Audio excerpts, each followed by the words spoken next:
नमस्कार।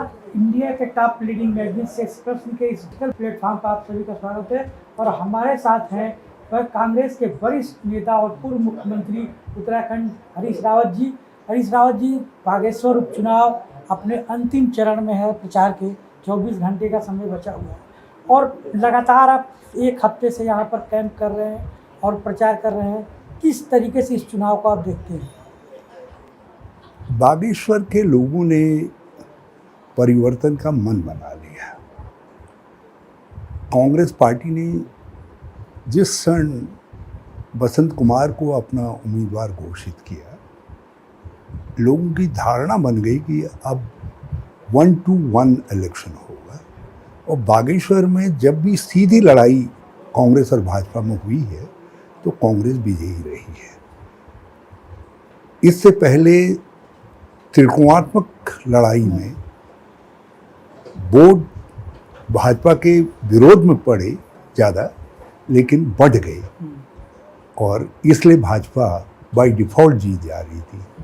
तो लोग इंतज़ार कर रहे थे कि कोई स्थिति ऐसी आए ताकि भाजपा के मत कम हो और अपोजिशन के मत एक साथ जुड़ सके। और वो कांग्रेस ने जैसे ही बसंत कुमार को अपना उम्मीदवार घोषित किया तो उसके साथ ही ये भावना लोगों में फैल गई कि अब बसंत कुमार जीतेगा, कांग्रेस जीतेगी। एक इंडिया गठबंधन जो देश में बना है, जिसमें तमाम 27-28 पार्टियां हैं, उसमें कांग्रेस भी है और आम आदमी पार्टी भी है। बसंत कुमार जी इससे पहले आम आदमी पार्टी से चुनाव लड़े थे, इस बार कांग्रेस से चुनाव लड़ रहे हैं। तो एक तरीके से लगता है कि गठबंधन की जो पहली सीट दिखाई दे रही है, हाँ, केंद्र से लेकर राज्य तक की, वो बागेश्वर उपचुनाव की है। तो हाँ, क्या ये जो परंपरा चलेगा आगे भी? एकाध पार्टी ने बाय डिफ़ॉल्ट यहाँ अपना उम्मीदवार खड़ा किया है, उत्तराखंड क्रांति दल और समाजवादी पार्टी ने। और मैं समझता हूँ कि मतदाता उनका भी जो है अब गठबंधन के उम्मीदवार, जो उम्मीदवार जीतने का है उसके साथ आकर के खड़ा हो रहा है। क्योंकि ये गठबंधन केवल कुछ राजनीतिक दलों या नेताओं का गठबंधन नहीं हुआ है, बल्कि उनको सपोर्ट करने वाली, उनके साथ खड़ी जो शक्तियां हैं, सामाजिक शक्तियां हैं, उनका भी गठबंधन बना है। और ये भाजपा और मोदी जी की जो कुनीतियां हैं, उन कुनीतियों के खिलाफ बना है। संविधान बचाने के लिए, गांधी, नेहरू, अंबेडकर के सिद्धांतों को बचाने के लिए, आज़ादी के मूल्य और मान्यताओं को बचाने के लिए, आम आदमी की सरकार बने, आम आदमी के लिए नीतियां बने, उसके लिए सोच रखने वाले लोगों का गठबंधन है। सर, इस उपचुनाव में कांग्रेस निर्वाचन आयोग के पास गई 2 बार। क्या कारण रहा सर निर्वाचन आयोग के पास जाने के लिए शिकायत दी गई? हम तो 2 ही बार गए, हमको तो रोज़ वहाँ धरना देना चाहिए। यहाँ तो जो कुछ हो रहा है, आज यशपाल जी ने भी कहा कि आचार संहिता का खुला उल्लंघन हो रहा है। लीडर अपोजिशन कॉन्स्टिट्यूंसी से, बागेश्वर से 50 किलोमीटर दूर अपनी गाड़ी छोड़ करके किराए की गाड़ी में आ रहे हैं। और यहाँ के मंत्रीगण न केवल सरकारी गाड़ी में आ रहे हैं, बल्कि ढूंढ ढांग सब ले करके चल रहे हैं। अब इससे खुला आचार संहिता का उल्लंघन क्या हो सकता है? सब ठेंगे में रख रहे हैं और धन बांटने में हो रहा है। हाँ, क्या आरोप है? वाकई में हो रहा है। बल्कि खोजी पत्रकारिता के लिए ये इससे और कोई गोल्डन अपॉर्चुनिटी है नहीं। इससे तो चुनाव आयोग के ऊपर भी आक्षेप आ रहा है। और मंत्रीगण खुलेआम, मतलब हर गांव में 1-2 आदमी डेजिग्नेट कर दिए हैं जिनको पुलिस का संरक्षण है, जो वहाँ शाम को सबको चढ़ना मृत्यु पिला रहे, शराब कर रहे। इसका मतलब है गांव-गांव में शराब का जखीरा पहुंचा दिया गया है। और पुलिस की गाड़ियों में वो शराब का जखीरा गाँव में पहुँचा है। धन बांटने के लिए अब मंत्रीगण चले गए हैं। बल्कि आज मुझे पब्लिक मीटिंग में आह्वान करना पड़ा कि जो व्यक्ति कल शाम के बाद से अपना झंडा बदल रहा है या अपनी पार्टी बदल रहा है या समर्थन बदल रहा है, तो ये समझो कि ये पैसे से खरीद लिया गया है। तो इसका उस व्यक्ति का सामाजिक बहिष्कार करो करके। तो ये स्थिति है। मंत्रीगणों को एक ही काम सौंपा गया है कि किसी तरीके से हो, जो लोग बसंत कुमार के सपोर्ट में खड़े हैं उनमें से 50% लोगों को तुम अपनी तरफ धन दे करके खरीद लो करके। सर अभी कल लास्ट चुनाव प्रचार खत्म हो जाएगा 5 बजे के बाद, और सीएम का दौरा यहाँ पे है, 2 बार लगातार हो गया है, और आप ये आरोप लगा रहे हैं कि आप लोगों को अच्छे से प्रचार नहीं कर पा रहे हैं प्रचार, तो क्या अभी कांग्रेस दबाव में इन सारी चीज़ों को लेकर? नहीं, ऐसा नहीं है। हमारा कार्यकर्ता डट करके सामना कर रहा है। हाँ, हमारे पास संसाधनों की कमी है, हमारे पास संसाधन नहीं है। बसंत कुमार उम्मीदवार अच्छे हैं और संसाधन भी हैं उनके पास, लेकिन उनके संसाधन को सीज कर दिया गया है, उनके अकाउंट को सीज कर दिया गया है, ताकि मतलब इतना डरे हुए हैं कि वो संसाधन का उपयोग न कर सके।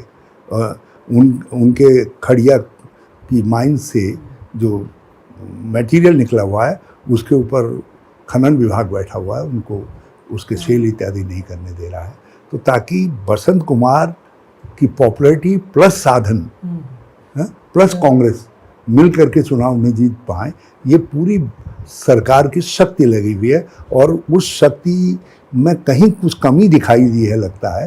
तो इसलिए अब जो है, जो शक्ति पुरुष हैं राज्य के, वो खुद ही यहाँ आ गए हैं मुख्यमंत्री। परसेप्शन होता है कि उपचुनाव अक्सर जो सत्ताधारी पार्टियां होती हैं वो आसानी से जीत जाती हैं। पहली बार ऐसा देखा जा रहा है कि इसमें मुख्यमंत्री से लेकर तमाम बड़े लोग इन्वॉल्व हो रहे हैं, और इस चुनाव पे एक तरीके से बड़ा ही हाइप दिया जा रहा है, यहाँ से लेकर दिल्ली तक इस चुनाव की गूंज है। तो ऐसा क्यों हो रहा है कि एक छोटे से उपचुनाव को लेकर पूरी सरकारी मशीनरी लगा दी जाती है? देखिए, पूरे पार्टी के नेता लगा जाते हैं। कांग्रेस के नेतृत्व ने, स्टेट नेतृत्व ने, जिसमें पीसीसी प्रेसिडेंट, सीएलपी लीडर सब लोग हैं, इन लोगों ने एक बहुत ही विचारपूर्ण फैसला किया कि बसंत कुमार जी ने जब प्रस्ताव रखा तो इन्होंने बिना हिचक उस प्रस्ताव को अपना आशीर्वाद दे दिया। तो एक रणनीतिक जीत हमारी उसी समय हो गई। उसी समय परसेप्शन ये चला गया कि बागेश्वर कांग्रेस जीत रही है। इतिहास उसकी पुष्टि कर रहा है, क्योंकि जब भी स्टेट फाइट हुई है बागेश्वर में तो कांग्रेस जीती है। तो लोगों को लगा कि हाँ, अब इतिहास बन सकता है फिर 18 साल के बाद। तो इसलिए जो परिवर्तन की आकांक्षा रखने वाले थे, जो बदलाव की आकांक्षा रखने वाले लोग थे, जो चाहते थे कि यार ये बहुत हो गया, ये तो कब्ज हो गई है पेट में भाजपा की जो है, अब ये निकलनी चाहिए, तो वो सब लोग जो है मुखर हो गए। उन्हें कहा नहीं, आ गया जाऊँ अब। तो इसलिए जितने परिवर्तन चाहने वाले लोग थे, जो किसी कारणवश इस दबाव में, उस दबाव में, या कहीं आवश्यक परिस्थितियों को न देख करके चुप हो जाते थे और भाई जो होना है होने दो कहते थे, वो सब होने दो, हो जाने दो यार, अब क्या करें, हो ही नहीं सकता। वो सारे लोग अब मुखर हो गए, वो सब एकजुट हो गए। तो ये एकजुटता कांग्रेस की एकजुटता नहीं है, बल्कि नीचे धरातली एकजुटता भी है। एक सवाल बदलाव, आपने अभी एक सवाल किया बदलाव का। अक्सर देखा गया है उत्तराखंड की राजनीति में, जो भी 20 साल पहले कोई भी मुख्यमंत्री 5 सालों तक शासन संभव नहीं हो पाया, लगातार बदलते। बीजेपी ने 3 मुख्यमंत्री पिछले 5 कार्यकाल में बदला। अब ये मुख्यमंत्री हैं और एक तरीके से उपचुनाव उनकी एक अग्नि परीक्षा के तरीके दिखाई दे रहा है। तो इस अग्नि परीक्षा को अगर वो पास नहीं करते हैं तो क्या आपको लगता है कि आने वाले समय में? मेरा तो अपना मानना ये है, मैं उत्तराखंड के साथ इतना असहिष्णु नहीं होना चाहता, और इतना उत्तराखंड के साथ इतना अन्याय नहीं होना चाहिए कि जो मुख्यमंत्री बने वो 5 साल में चले। हम तो पहले भी कहते रहे, जब त्रिवेंद्र सिंह थे, त्रिवेंद्र 5 साल, और काश यदि वो 5 साल रह गए होते तो 2022 के अंदर भाजपा साफ हो जाती। लेकिन भाजपा ने एक चेहरा नहीं बदला, दूसरा चेहरा भी बदल दिया, और इसलिए जो अकाउंटेबिलिटी थी स्पष्ट तौर पर, वो लोगों को चेहरा बदल करके उसको लेकर सरकार इस पर डिस्कशन कर सकती है। तो ये कई सवाल है कि ये विशेष सत्र क्यों लाया गया, जबकि अभी मानसून सत्र खत्म हुए महीनों नहीं बीते। चीन के नाम से तो मोदी जी चुप हो जा रहे हैं, जबकि उनके कमांडर्स कह रहे हैं कि जब तक देप्सांग और डेमचेक से फौजें वापस नहीं होंगी चीन की, तब तक संबंध सामान्य नहीं हो सकते। उनके मंत्रीगण कह रहे हैं। तो जब वो हमारे यहाँ आए नहीं, हमारी ज़मीन कब्जे में नहीं है, तो फिर पीछे क्यों हटेंगे भाई? क्यों पीछे हटने की बात कर रहे हो? क्यों फिर संबंध सामान्य नहीं कर रहे हो? देखिए, चीन बहुत बड़े हिस्से में घुस गया है और उसके बाद उसने अरुणाचल को अपना पूरा वो बना दिया है। जो सैटेलाइट्स हैं उनके जो तस्वीरें आई है, उनमें अक्षय चीन के एरिया के अंदर अंडरग्राउंड बंकर्स बन रहे हैं, दूसरे बन रहे हैं। मतलब एक बड़ी लड़ाई की तैयारी चीन कर रहा है, ये स्पष्ट दिखाई दे रहा है। और हमसे उन्होंने कह दिया है कि हिम्मत है तो आओ लड़ो चीनो। और हम कह रहे हैं मोदी जी भाई हम आपके साथ हैं। सीमा के सवाल पर चीन हमारी सीमा के अंदर घुसा है, राष्ट्रीय स्वाभिमान के प्रश्न पर हम आपके साथ हैं। लेकिन हम जैसे ही चीन की बात कर रहे हैं कि भाई उसको चीन हमारी सीमा में घुस गया है, तो सारी भाजपा कह रहे नहीं घुसा। और दूसरी तरफ उनके कमांडर से लेकर के उनके मंत्रीगण कह रहे हैं कि चीन जब तक देप्सांग और डेमचेक से पीछे नहीं हटेगा तब तक संबंध सामान्य नहीं हो सकते। तो एक विरोधाभासपूर्ण स्थिति है चीन के उसको लेकर। और हमने तो ये भी कह दिया है कि यदि आप चाहो तो ऑक्यूपाइड कश्मीर में भी आप कर लो। इस समय पाकिस्तान उलझा पड़ा है, एक बर्बाद स्थिति में है, और इससे बेहतर मौका भारत के पास नहीं है जब आप ऑक्यूपाइड कश्मीर को ले सकते हैं। हम सीमा के मामले में, राष्ट्रीय स्वाभिमान के मामले में कांग्रेस भाजपा के साथ है, लेकिन आप सत्ता में हो, निर्णय आपको करना है। तो ये विशेष सत्र को लेकर एक और चीज़ है कि अभी 200 रुपये सिलेंडर पे कम कर दिया, उज्ज्वला को 400 रुपये कम कर दिया, जबकि कुछ कांग्रेस की सरकारें पहले भी अपने यहाँ, चाहे हिमाचल और राजस्थान की बात करें, 500 रुपया सिलेंडर घटाया। क्या एक दबाव था सरकार के ऊपर इस तरीके से, जहाँ पर कांग्रेस की गवर्नमेंट 500 रुपये सिलेंडर कम किए थे, वही दबाव था कि इनको 200 रुपये कम करने पड़े? मैं 29-30 दिन किसी आदमी से बेगार लेता रहूं, 8 घंटे के बजाय 12 घंटे काम करवाता रहूं, खाने को न दूं, और आखिरी दिन खूब अच्छा खाना भी खिला दूं, और उसको तनख्वाह भी खूब दे दूं, तो क्या उसकी पूर्ति हो जाएगी? आपने 9.5 साल गैस के दाम आसमान पहुंचा दिए, लोगों को लूट लिया आपने 9.5 साल।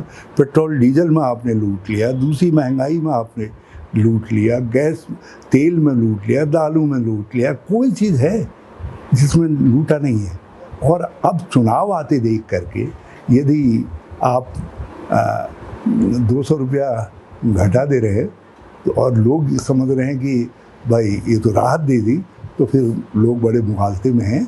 और देखिएगा आप, देखिए मोदी जी और उनकी सरकार जिस कार्टेल के चंगुल में है, ये एक 30,000-35,000 बड़े व्यापारियों का एक समूह है, अरबपति खरबपति, वो इस सरकार का संचालन कर रहे हैं।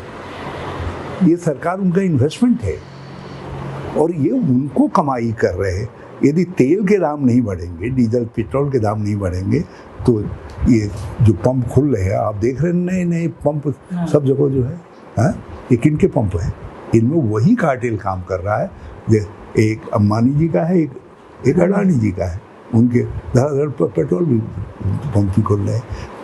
पैरेलल एक तरफ हमारी गैस इंडिया लिमिटेड है, गैल की, उसकी पाइपलाइन है, और दूसरी तरफ उसके पैरेलल जो है पाइपलाइन, ये दोनों अडानी अंबानी की कंसोर्टियम। सरकारों का आरोप लगते रहे कि व्यापारी ही सरकार चलाते हैं।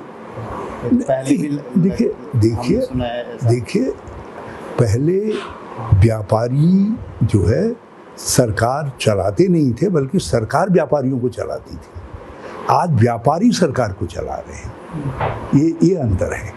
हम लोग व्यापारियों से काम लेते थे और उनको कंट्रोल में रखते थे ताकि मूल्य नियंत्रित रह सकें और जन कल्याण की जो योजनाएं हैं वो लागू हो सकें, साथ साथ व्यापार भी पनपे देश के अंदर जो है, और गरीबों के लिए, आम आदमी के लिए नीतियां बने। आज उल्टा हो रहा है। आज तो उनके लिए नीतियां बन रही हैं और आम आदमी का उपयोग हो रहा है ताकि वो और मालदार हो सकें, वो और पैसा कमा सकें। ये साफ दिखाई दे रहा है, ये नीतिगत बदलाव।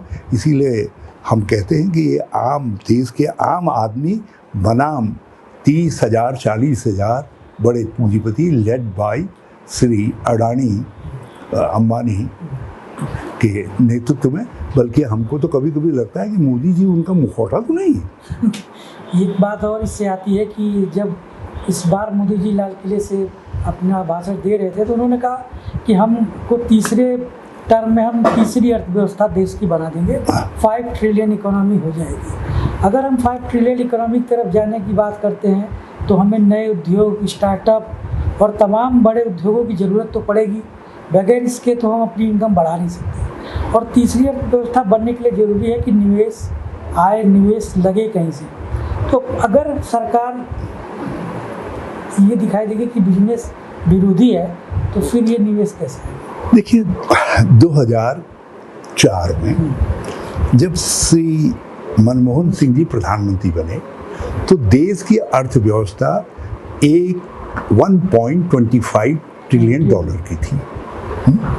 जिस समय हमने सत्ता सौंपी उस समय हम 2.45 ट्रिलियन डॉलर की अर्थव्यवस्था थी।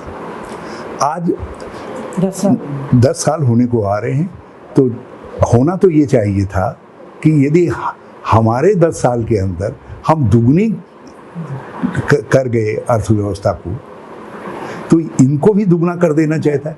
इसका मतलब है यदि हम आज 3.25 ट्रिलियन डॉलर की अर्थव्यवस्था है तो ये जो आर्थिक विकास है वो धीमा पड़ गया है, नंबर 1। नंबर 2, विकास या आर्थिक तरक्की यदि समावेशी नहीं है तो बेमानी है। हमारे समय में 27 करोड़ लोग गरीबी की रेखा से बाहर आए, आज उनमें से 24 करोड़ लोग रिवर्स हो गए। आपने उनको फिर गरीबी की रेखा के अंदर धकेल दिया। तीसरा उदाहरण मैं आपको बताना चाहता हूँ, जो हमारा नहीं यूएनडीपी के आंकड़े हैं कि दुनिया के अंदर पर कैपिटा इनकम, प्रति व्यक्ति औसत आय में भारत 128वें नंबर पर है। आप बांग्लादेश से भी पीछे हैं प्रति व्यक्ति औसत आय में। आप नेपाल ही आपसे केवल पीछे है अपने पड़ोसियों के अंदर। तो ये कैसी तरक्की है, ये कैसी तरक्की है जो प्रति व्यक्ति औसत आय में रिफ्लेक्ट नहीं हो रही है? उसमें क्यों नहीं आ रही है? यदि गोपा धपोला की भी आय बढ़ जाए, मनोज तिवारी की भी आय बढ़ जाए, प्रति व्यक्ति औसत आय बढ़ जाए, मोहनलाल की भी बढ़ जाए, तो हमको कोई दिक्कत नहीं है। लेकिन इनकी आय तो सिकुड़ रही है, इनकी आय सिकुड़ रही है। और अडानी जो 609 नंबर पर था 2014 के अंदर, वो आज के दिन दुनिया के दूसरे नंबर पर पहुंच गया, बल्कि अभी तक तो नंबर 1 हो गया होता यदि बीच में हिंडनबर्ग नहीं आ गया होता। उसने अपने नाम के अनुसार जो है वो हिंडरेंस डाल दी, वो हिंडरेंसबर्ग हो गया, नहीं तो अडानी जो है आसमान पर पहुंच गया होता। तो ये है देश की अर्थव्यवस्था की हकीकत। मैंने आंकड़ों के साथ आपके सामने रख दी। एक सवाल जो बहुत ज़रूरी है वो इसलिए क्योंकि गठबंधन इंडिया का बन रहा है, लोकसभा चुनाव आ रहा है, आम आदमी पार्टी ने चुनाव यहाँ लड़ा था विधानसभा का, और दिल्ली के आपने देखा कि दिल्ली में लोकसभा चुनाव को लेकर एक कन्फ्लिक्ट दिखाई दिया आम आदमी पार्टी और कांग्रेस में। यहाँ भी 5 लोकसभा सीटें हैं, तो क्या आम आदमी पार्टी और आपके बीच इस यहाँ गठबंधन में सीट शेयरिंग का एक लॉजिकल बात है कि जब तक एक कोऑर्डिनेटेड कैंडिडेट नहीं आता है, आप भी एक राजनीतिक दल है, कांग्रेस भी एक राजनीतिक दल है, टीएमसी भी एक राजनीतिक दल है, समाजवादी भी एक राजनीतिक दल है। हर कोई अपनी अपनी पार्टी को मजबूत करेगा।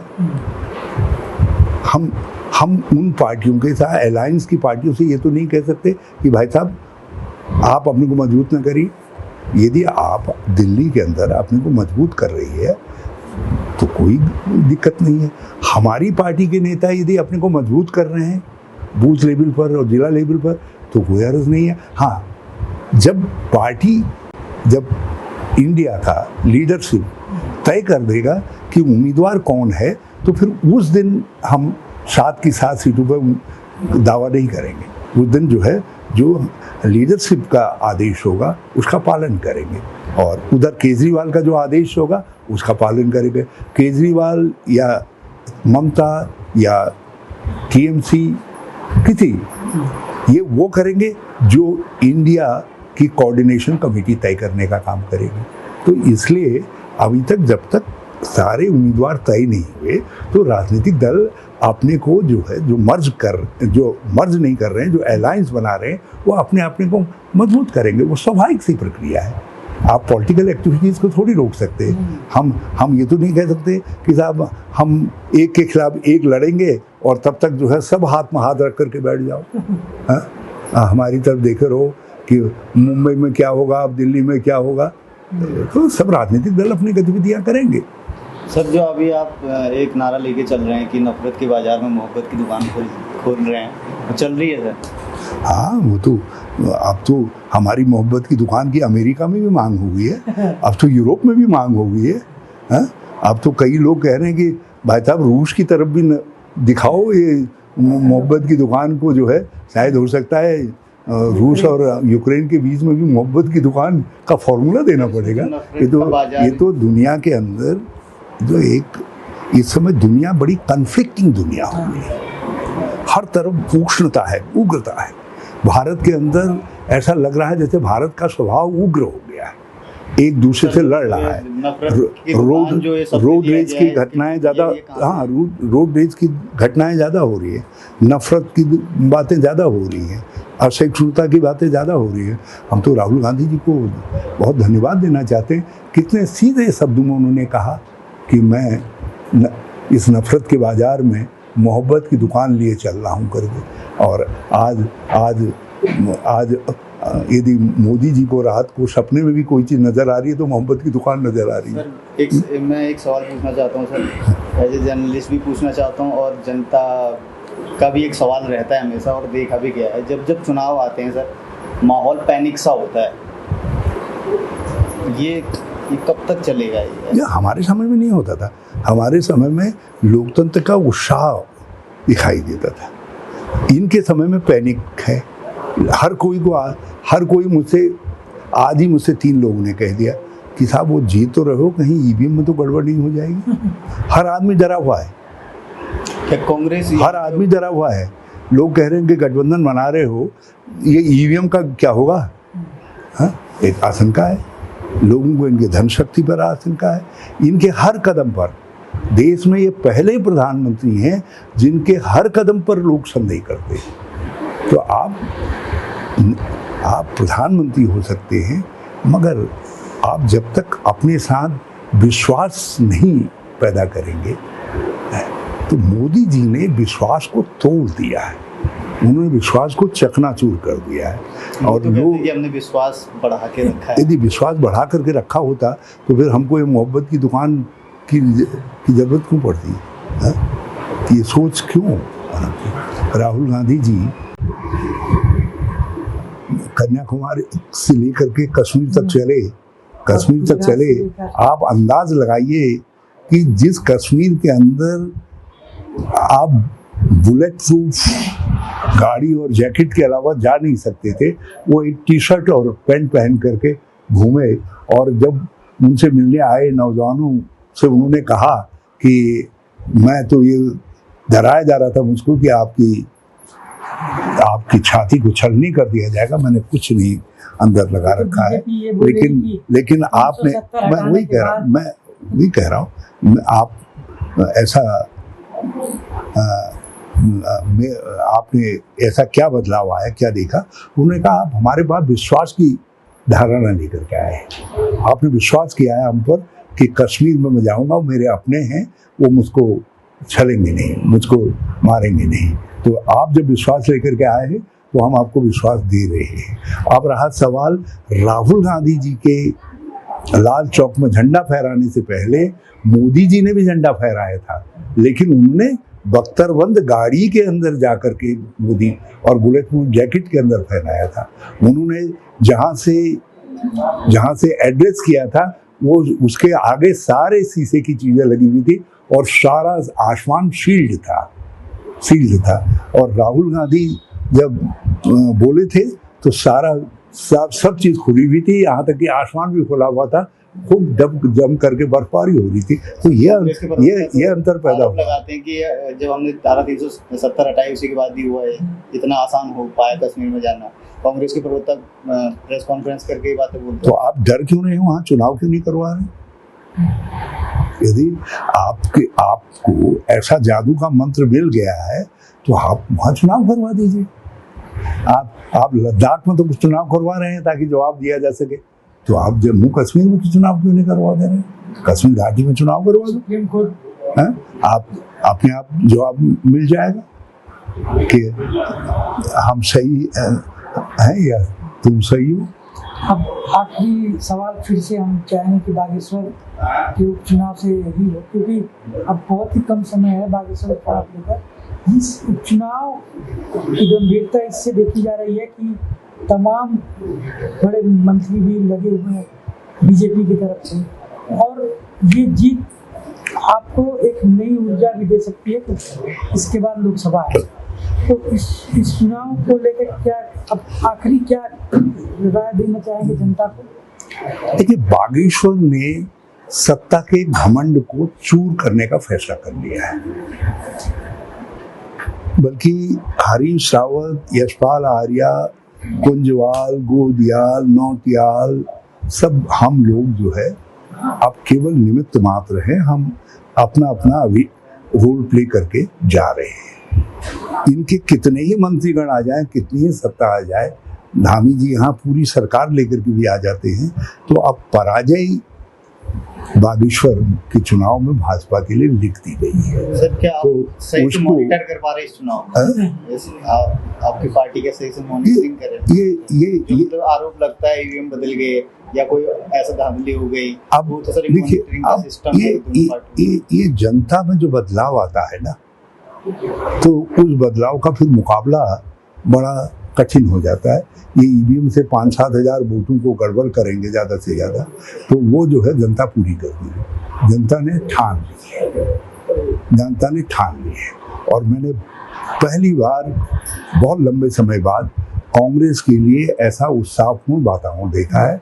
हमारे कार्यकर्ता, आज मैं देख रहा था, जो लोग कुर्सियों में बैठने में वो करते थे, आज नीचे मीटिंग में चटाई भी नहीं बिछी हुई थी।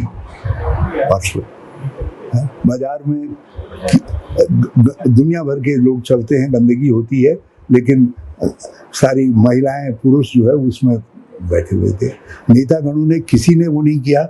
ऐसी कुर्सियां थी जो कुर्सियां सबसे सस्ती हो सकती थी, वो कुर्सियां जो है वहाँ कांग्रेस की मीटिंग में लगाई गई थी। लेकिन हर कोई ये मान रहा था, जो कुर्सी में बैठा था वो भी धन्य मान रहा था, जो नीचे बैठा था वो भी अपने को धन्य मान रहा था, और जो सुन रहे थे वो भी धन्य मान रहे थे। ऐसी ये असामान्य परिस्थितियां जब होती हैं, जब जनता बदल जाती है ना, तो मिजाज भी बदल जाता है। नहीं तो चुनाव के वक्त में हम तो सब लोग चुनाव लड़ते हैं भैया, लोग ये समझते हैं आज नखरे नहीं दिखाएंगे तो कब नखरे दिखाएंगे। और आज बागेश्वर में ये हालत है कि हम लोग नखरे दिखा रहे हैं, नेता लोग, कैंडिडेट भी नखरा दिखा रहा है, कार्यकर्ता नखरा नहीं दिखा रहा है। वो सुबह ही झंडा लेकर के तो तैयार हो जा रहा है, कह रहा हम आ गए हैं, चलो कहाँ चल रहा है करके। तो आज बहुत कांग्रेस के अंदर उत्साहपूर्ण वातावरण है, तो ये वातावरण हमको जीत की तरफ लेके जाएगा। तो ये कि हमारे साथ वरिष्ठ नेता हरीश रावत जी, और ये का कहना था कि ये उपचुनाव इस प्रदेश की राजनीति में एक बड़ी बदलाव की तरफ लेके जाएगी, और कांग्रेस जो अब तक ये मान के चल रही थी कि इस उपचुनाव जो है ज़्यादातर सत्ता पार्टियां जीतती है, वो इस बार जनता यहाँ की इस पूरे उपचुनाव को बदल के रख देगी।